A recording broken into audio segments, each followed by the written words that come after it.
Bienvenidos a Conexión, Crecimiento y Servicio, Viviendo el Evangelio Hoy.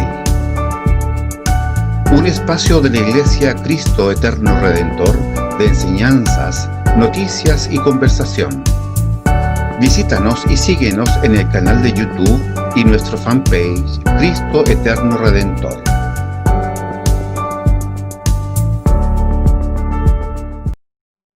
Que el Señor les bendiga, un gusto poder saludarles. Soy Arturo Valdebenito, pastor de la Iglesia Cristo Eterno Redentor, dando inicio a un nuevo programa, Conexión, Crecimiento y Servicio, Viviendo el Evangelio Hoy.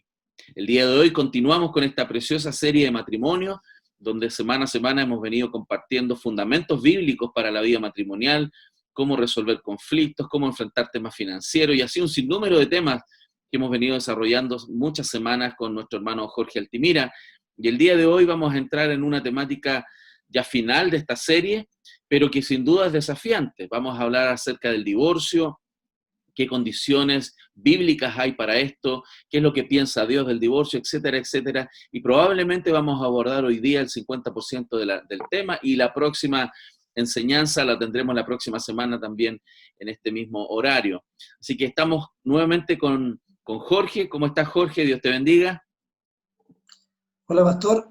Acá estamos entusiasmados también, desafiados y con hartas ganas de abordar este tema también, que bueno, este es uno de los temas finales del estudio de 9 marcas, que habla del matrimonio, el divorcio y el recasamiento. Así que es un tema bien interesante que no está muy claro en las iglesias en general. Así que espero que Dios nos ayude en el desarrollo del tema.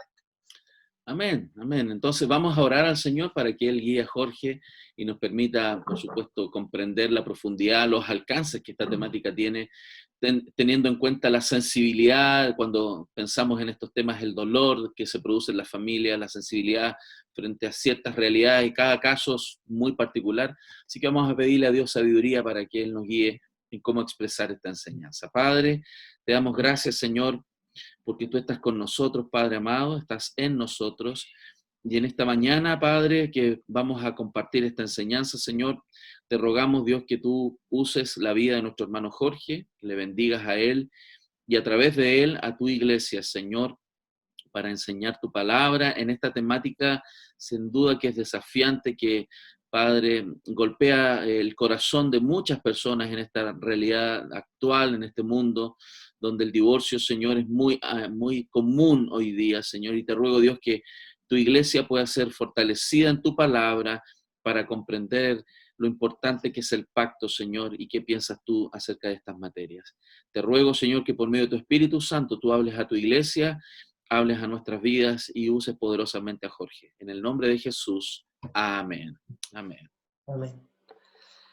Bueno, estamos con, como decíamos, esta es la última clase, la clase 12 del Ministerio 9 Marcas, del estudio que hicieron, y habla del divorcio y el recasamiento.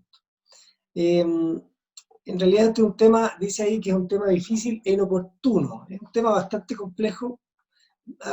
Yo diría que principalmente como nos pasa a todos, por la falta de conocimiento bíblico del tema y de comprensión correcta de las escrituras.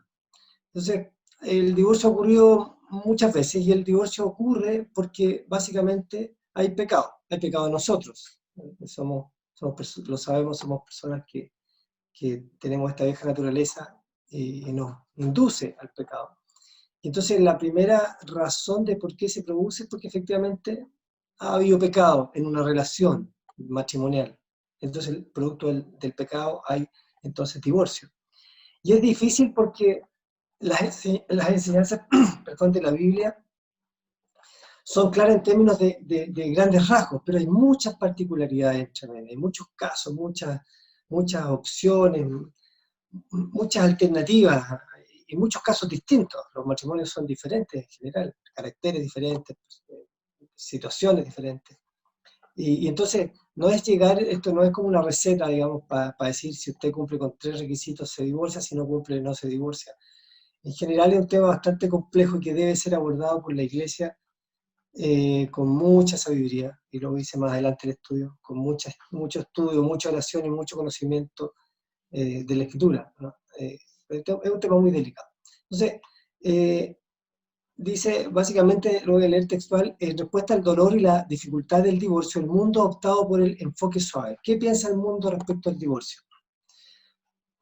Sin culpa. O sea, aquí hubo un conflicto, hubo un problema, esto no funcionó y nos separamos. Entonces vemos que la tendencia natural del mundo es divorciarse sin mayores, bueno, obviamente hay discusiones, muchas veces hay discusión y conflicto detrás de eso, pero esto no funcionó, tú fallaste o yo fallé o fallamos ambos y esto no va para más, así que nos divorciamos. Entonces el mundo lo ve como de una manera un poco más simple respecto del Evangelio, estoy poniendo esa comparación, y decir, bueno, nos separamos, esto no funcionó. Entonces ahí queda una sensación de que no hay culpa, hay culpas compartidas o no hay culpa simplemente. Y en el caso de los cristianos, hay algunos cristianos que afirman o sostienen que el divorcio no es una opción para los cristianos, porque el divorcio en el fondo, claramente la Escritura dice que Dios aborrece el divorcio. Entonces algunos cristianos afirman que no corresponde divorciarse nunca. Y entonces ahí caemos en dos extremos, esto de que nadie tiene la culpa o que no hay culpa aquí entre medio en esta cosa que pasó, en esta situación de divorcio, y que o la otra opción extrema es que no, jamás hay que divorciarse.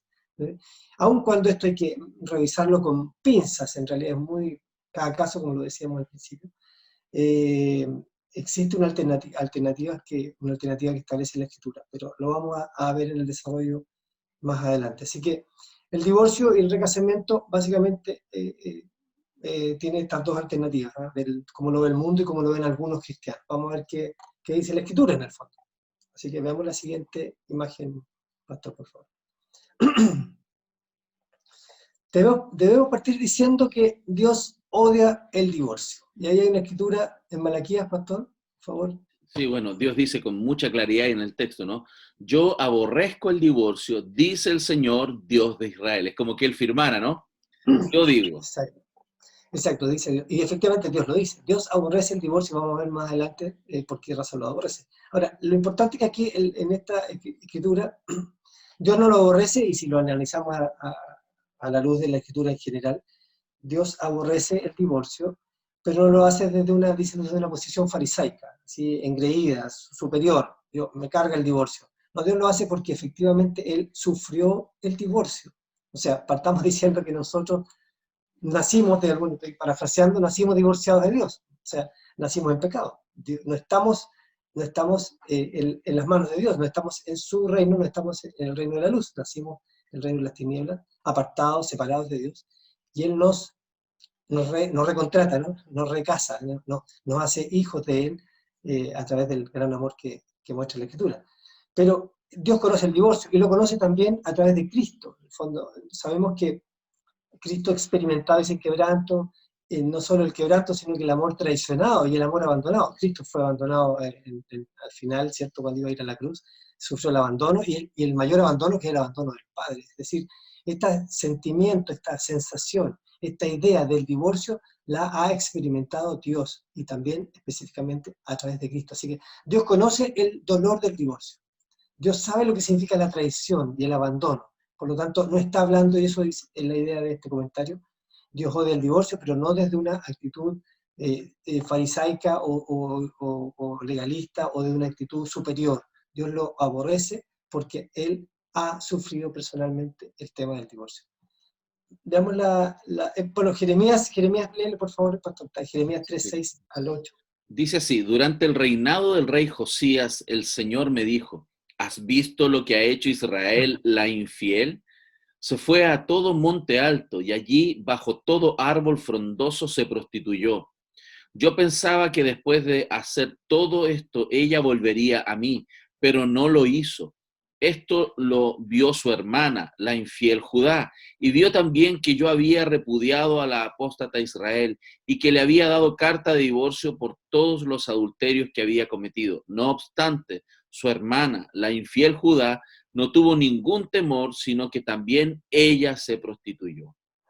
Bueno, aquí si tú querías el comentario, pastor, habla de cómo en el fondo Dios ve este tema de ambos, de su pueblo completo, Judá e Israel divorciados, prostituyéndose con dioses ajenos, ¿cierto? Claro, él usa esta idea, ¿cierto?, de la idolatría, ¿no? es renunciar al Dios verdadero. Y eso Dios lo toma como un adulterio, ¿no? Como una fornicación. De hecho, utiliza palabras bien fuertes en el término sexual, ¿no? Prostituirse, técnicamente es acostarse con otro y a expensas de recibir algo. Y eso es lo que hizo el pueblo de Israel, y Dios ve eso como una infidelidad que rompe esta relación perfecta que Dios estableció, este pacto que Dios estableció con su pueblo. Bueno, sí, por eso en el fondo este texto y muchos más hablan de cómo efectivamente Dios ha sufrido el divorcio de su pueblo, sufrió el divorcio. Él compró, ¿cierto?, a Israel, lo escogió para sí, y fue infiel, no una, muchísimas veces. Así que Dios habla desde esa perspectiva, para que entendamos primero de por qué Dios aborrece el divorcio, pero desde esa perspectiva, desde ese punto de vista, desde el sufrimiento que él personalmente ha tenido históricamente, ¿cierto?, con el pueblo y con nosotros. Veamos la siguiente imagen, pastor. Entonces ahora la pregunta es, ¿qué es el divorcio? Es la pregunta fundamental. Bueno, básicamente la definición del divorcio es la disolución de un matrimonio, de un pacto. Así que cuando dice existe una unión sexual en el contexto de un pacto del juramento, el matrimonio existe en ese contexto, ¿cierto? Cuando hay una unión sexual dentro de un pacto de juramento. Lo que pasa es que hay un alcance que se hace después respecto de cuando hay una relación, pero no ha habido un matrimonio, ¿no? Entonces es difícil ahí hablar de divorcio. Divorcio se habla en un matrimonio, cuando hay un pacto establecido con una unión sexual, porque habla se recuerdan de la imagen de la sola carne, de la unión perdón, los dos son una sola carne. Así que en ese contexto de matrimonio es donde se habla esto del divorcio. Ahora, ¿por qué? Porque, bueno, en Efesios, ahí habla del juramento, Efesios 5, 22 y 33, expone el contexto del pacto y habla de la unión de una sola carne. ¿Se recuerdan cuando habla en Efesios? Lo vimos en clases anteriores. Así que el divorcio rompe o disuelve esa unión. Hay que entender entonces que está en el contexto del matrimonio, donde había una unión sexual, esposo y esposa, y se produce una división, una ruptura de ese pacto. En ese contexto se habla del divorcio. Así que es una disolución de un matrimonio. Y Malaquías 2.14, ¿lo tienes tú ahí, pastor, por Sí, favor? lo tengo. Dice así la palabra del Señor. Mas diréis, ¿por qué? ¿Por qué Jehová ha atestiguado entre ti y la mujer de tu juventud, contra la cual has sido desleal, siendo ella tu compañera y la mujer de tu pacto? Sí, bueno, Malaquías hace referencia, ¿cierto?, al pacto. ¿Por qué lo ha hecho? ¿Por qué se actuó de esta forma? Si ha sido la esposa de tu... O sea, tú estableciste un pacto con tu esposa. Y Efesios 5, 22, 23, bueno, habla, ¿cierto?, del matrimonio, la unión de los dos serán una sola carne, hace referencia también a Génesis, y habla de la relación de Efesios de Cristo con la iglesia, más adelante, en el contexto. Así que, básicamente, muchas cosas violan el pacto matrimonial, por ejemplo, como el pecado, dice ahí textual, y están caracterizados como ruptura de fe, es la ruptura de un pacto, la ruptura de una unión, la ruptura de la fe, de lo que ambos han establecido frente a Dios, ¿cierto? Por la unión, estamos hablando de la unión matrimonial, un matrimonio cristiano. Cada vez que el pacto es violado, el matrimonio es violado en algún grado. Ahora, entonces, el comentario excepcional que se hace, pero no toda violación, cuestiona el estado fundamental del pacto de una sola carne. Algunas cosas, sin embargo, golpean el corazón del pacto y sus obligaciones. Lo vamos a ver a continuación en la imagen que viene. Ahí dice que se refirió a los adulterios de Israel, la que habíamos leído recién nosotros, hablaba de la relación de Dios con su pueblo, ¿cierto? Y cuando son una sola carne, que es un poco la idea que se establece al principio, ¿cierto? En Génesis, recordemos que hablamos de un pacto donde los dos son una sola carne. Así que fuera de una relación de pacto no es un matrimonio, que es un poco la aplicación que se hace acá. Aun cuando sea entre dos personas no casadas, eso puede obligar a un matrimonio. Pero cuando una persona casada comete adulterio, cuando hacen una unión de una sola carne con alguien que no es su esposa, están en efecto repudiando la unión exclusiva. Es decir, cuando usted, esposo o esposa, fuera de su relación matrimonial, establece una relación sexual con alguien, eso es adulterio fuera de la relación matrimonial. Te acuerdas que Jesús lo puso más incluso cuando tú miras a una mujer, peca, no solamente ya con la relación sexual. Pero en este contexto habla del adulterio cuando una persona casada con otra se mete en una relación sexual con otra persona, ¿cierto? Entonces básicamente eso. Como digo, Jesús, por supuesto, dijo que nosotros cometemos adulterio ya cuando deseamos, ya fue más allá de la intención del corazón. no solamente cuando se comete un acto, porque podemos estar merodeando, ¿cierto? Podemos estar jugando con esta idea del pecado y decir, bueno, pero yo no me he acostado con tal persona, no he tenido relaciones sexuales con tal persona, sí, pero has adulterado en tu corazón. Entonces es más profundo. Así que aquí básicamente habla del tema de la sola carne. Así que, porque Pablo utiliza este concepto de una sola carne cuando describe la relación de un hombre con una prostituta. Y ahí está 1 Corintios, pastor, que dice, ¿o no sabéis? ¿O no sabéis que el que se une con una ramera es un cuerpo con ella? ¿Y por Porque qué? dice Porque los los dos dos serán una sola serán carne. una sola Claro, carne. no sé. Pastor, ¿iba a comentar algo? No, no, era eso, porque dice los dos serán una sola carne. Claro, sí. Entonces, el que está casado con la prostituta no habla básicamente, sino que el tema básicamente de fondo es la relación sexual, estar unido, ser una sola carne con alguien, y las implicancias que trae, no solamente que Dios lo aborrece, lo detesta, sino que además tiene implicaciones en la vida matrimonial. O sea, sabemos que cuando ha habido este tema de infidelidad o adulterio, que es una de las razones fundamentales ahí que se desarrolla como idea del divorcio, naturalmente las consecuencias son nefastas, pues. O sea, sabemos que hay destrucción del pacto, daño a la familia, daño a los hijos, si es que hay hijos entre medio. O sea, en realidad es un desastre. Alguien decía por ahí, un pastor hacía una referencia, decía, cambio 10 minutos de placer por una vida sin gozo. Entonces, claro, hay que ser muy cuidadosos en esta área. O sea, todos estamos expuestos, pero las consecuencias del adulterio, de tener relaciones fuera del matrimonio son nefastas, destruyen. Hay muchos matrimonios, muchísimos matrimonios no solo en el mundo, sino que en la iglesia también ha ocurrido la destrucción de muchos matrimonios, de ministerios incluso grandes, desarrollados, importantes, a raíz de este tema del adulterio. Las consecuencias son tremendas, Así que el divorcio en la Biblia, por tanto, es el reconocimiento público y formal de que la unión ha sido rota y el pacto está disuelto. Vamos a ver por qué reconocimiento público formal, porque como este tema es delicado, no es como decía por ahí más adelante, llenar casillas y decir, bueno, usted hizo esto, se divorcia. Usted no hizo esto, no se divorcia, no funciona así. Es un tema bien delicado que se debe analizar en la iglesia con mucha sabiduría, con mucha prudencia y con mucho estudio. Así que veamos la siguiente, pastor, por favor. Ahora, ¿qué piensa Dios del divorcio? Bueno, Dios odia el divorcio. Lo vimos recién, no sé si puede leer, por favor, pastor, Malaquías 2, del 11 al 16.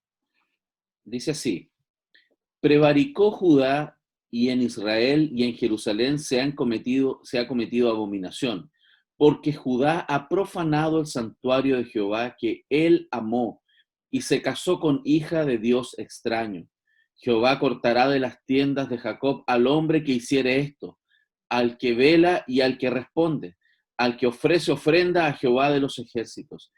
Y esta otra vez haréis cubrir el altar de Jehová de lágrimas, de llanto y de clamor, así que no miraré más a la ofrenda para aceptarla con gusto de vuestra mano. Mas diréis, ¿por qué? ¿Por qué Jehová ha testiguado entre ti y la mujer de tu juventud, contra la cual has sido desleal, siendo ella tu compañera y la mujer de tu pacto? ¿No hizo él uno, haciendo en él abundancia de espíritu? ¿Y por qué uno? Porque buscaba una descendencia para Dios. Guardaos pues en vuestro espíritu y no seáis desleales para con la mujer de vuestra juventud. Porque Jehová Dios de Israel ha dicho que él aborrece el repudio y al que cubre de iniquidad su vestido. Dijo Jehová de los ejércitos: guardaos pues en vuestro espíritu y no seáis desleales.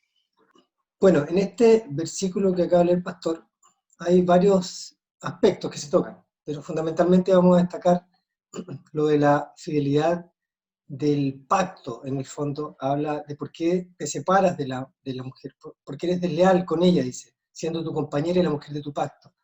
Y ahí habla de nuevo, Dios unió este pacto, lo hizo uno solo. ¿Por qué? Porque buscaba descendencia para Dios. ¿Por qué entonces tú destruiste ese pacto?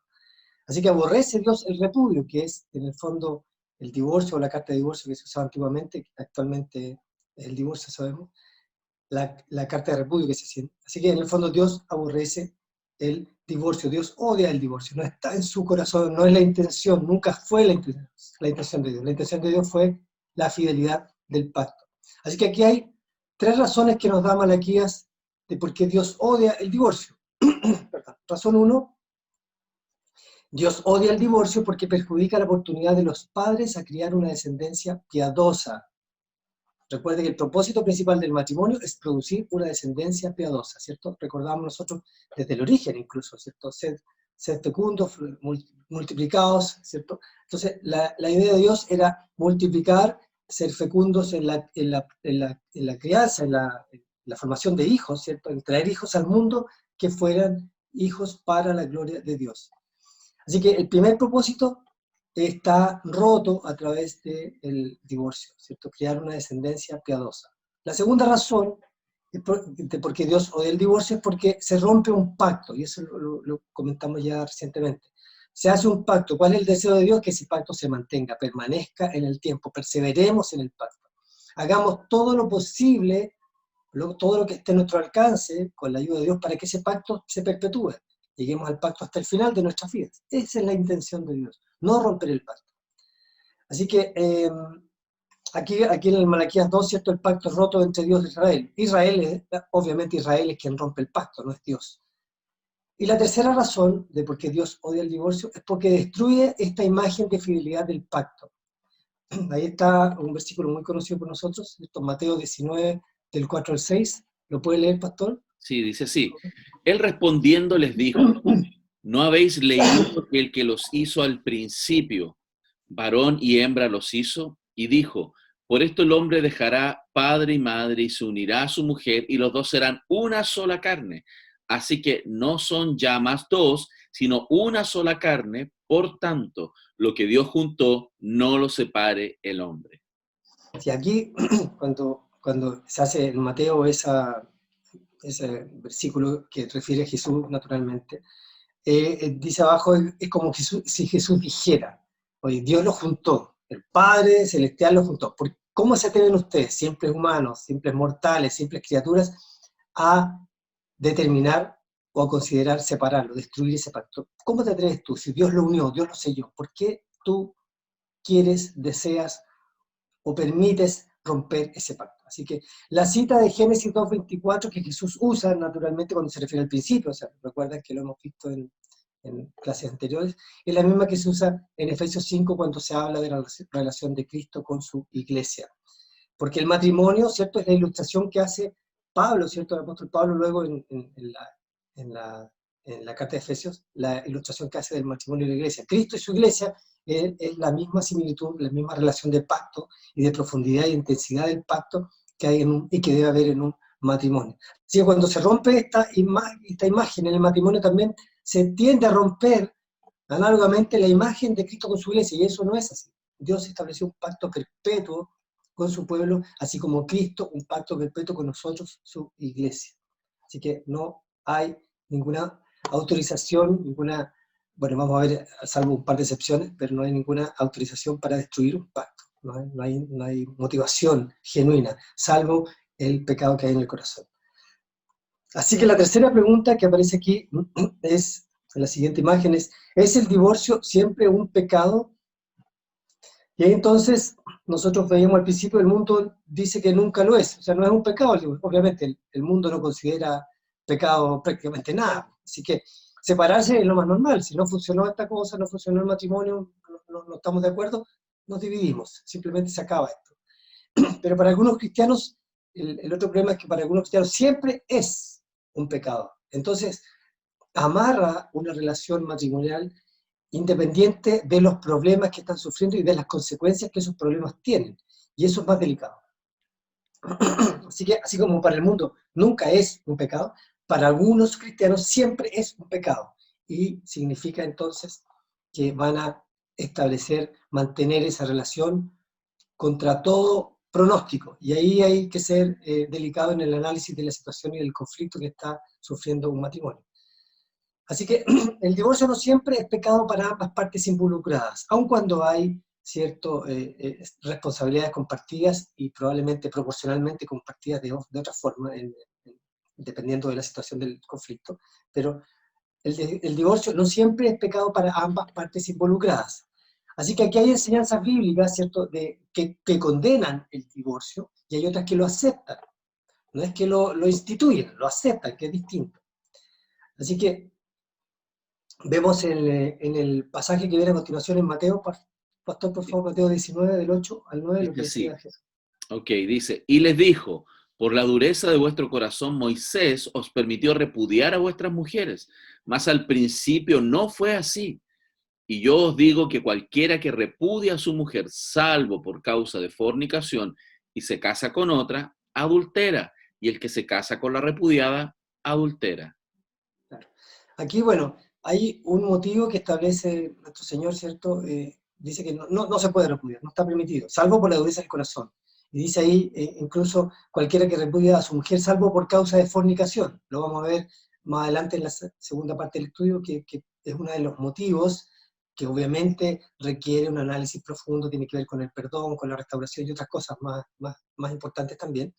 La fornicación, aquí aparece un motivo que Dios, Jesús, digamos, a través de la Escritura, deja ver entre luz, salvo por causa de fornicación, y se casa con otra adulterencia. Entonces, hay esboza una idea que lo vamos a desarrollar más adelante, ¿cierto?, respecto de la fornicación y respecto del abandono, que son dos motivos que la Biblia establece como motivos para previa revisión, previo análisis, previo estudio, previa oración, etcétera. Esto no es como decíamos, de llenar casillas y si usted cumple con 3 requisitos, sí, y si no cumple con estos requisitos, no es así. En los casos hay que analizarlos y evaluarlos profunda, cuidadosamente, con mucho estudio y oración a la luz de la Escritura, para analizar, por supuesto, el problema que hay en un matrimonio.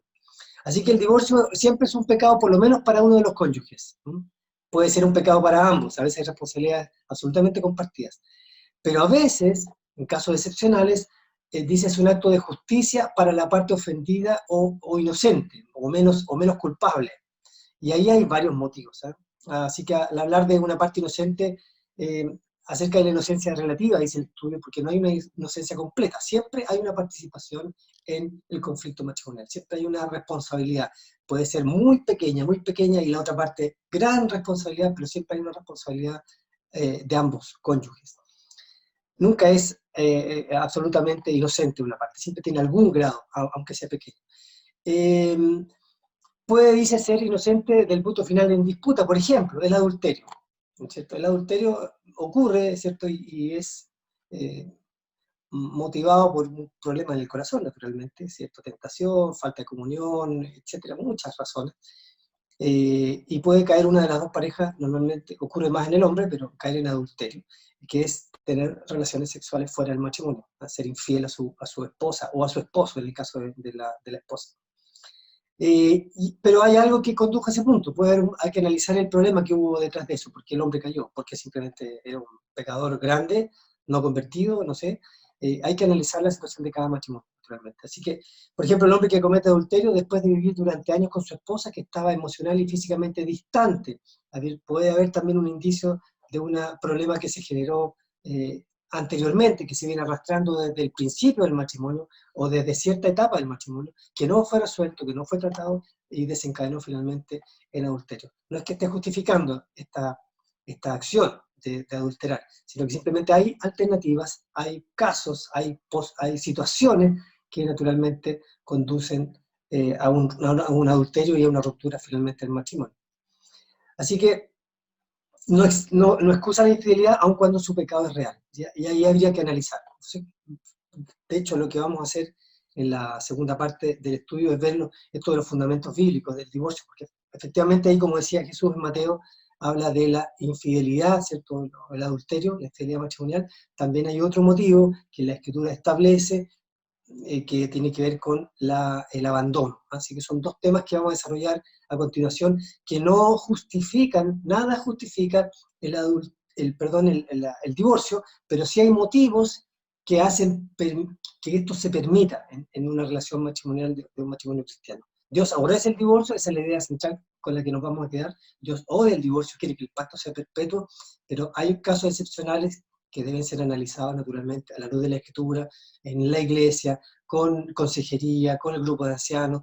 Hay que hacer un estudio bien profundo de la situación del matrimonio para finalmente ayudarlos a resolver el conflicto de una u otra forma, ya sea como Dios desea naturalmente, que es con el perdón y la reconciliación, o eventualmente, en casos muy puntuales, con el divorcio. Lo vamos a ver a continuación porque también es un tema bien delicado que hay que analizar detalladamente y con pinzas. Así que vamos a dedicar la segunda parte del estudio a eso, Amén. básicamente. Eso, Amén. pastor. Quería comentar que, como tú muy bien lo sugerías, ¿no?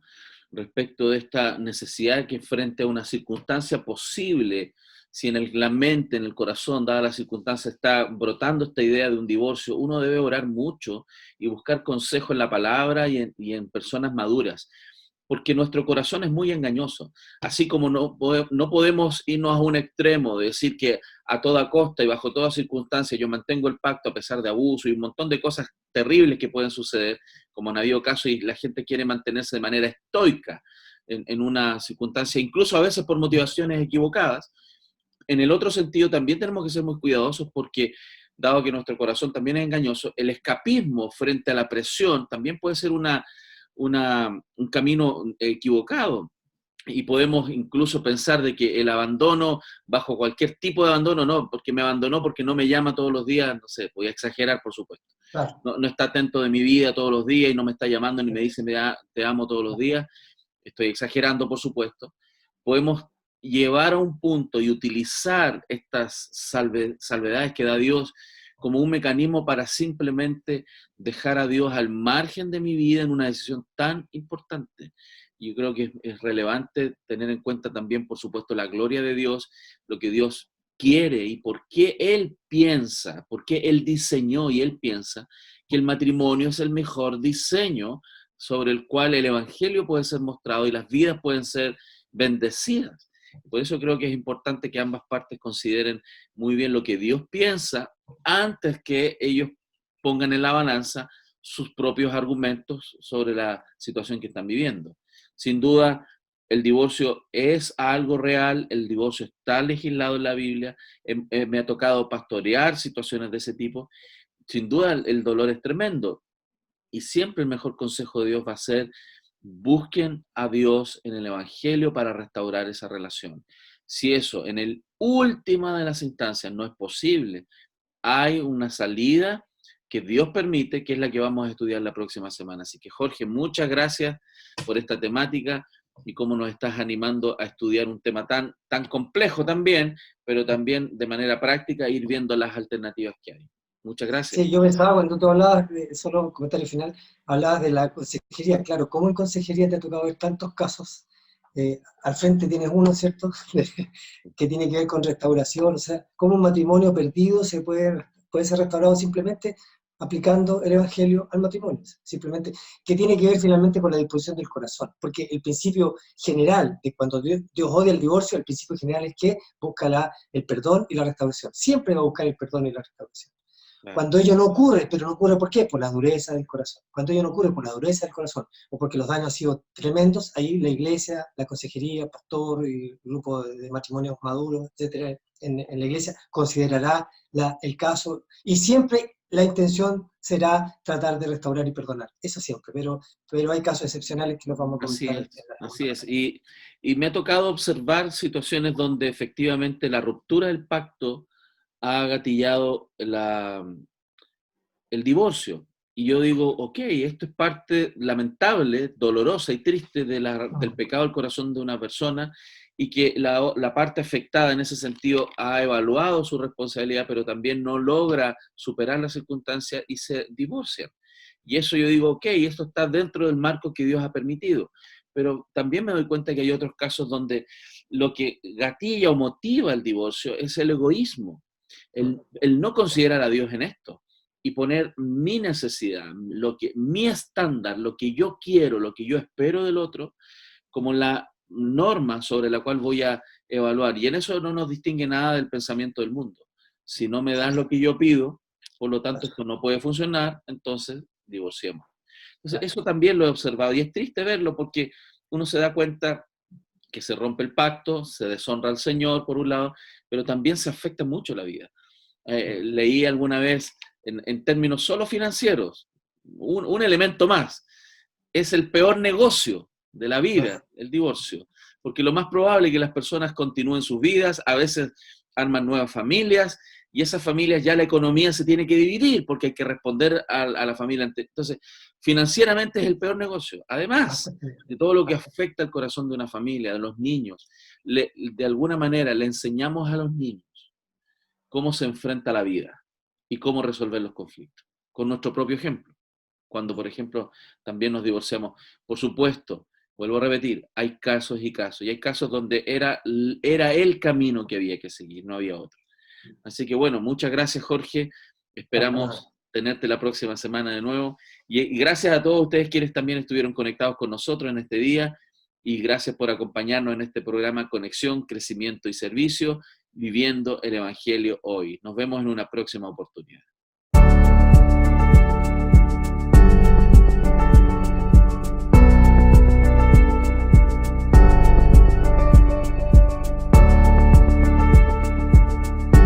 Bienvenidos a Conexión, Crecimiento y Servicio, viviendo el Evangelio hoy. Un espacio de la Iglesia Cristo Eterno Redentor de enseñanzas, noticias y conversación. Visítanos y síguenos en el canal de YouTube y nuestro fanpage Cristo Eterno Redentor.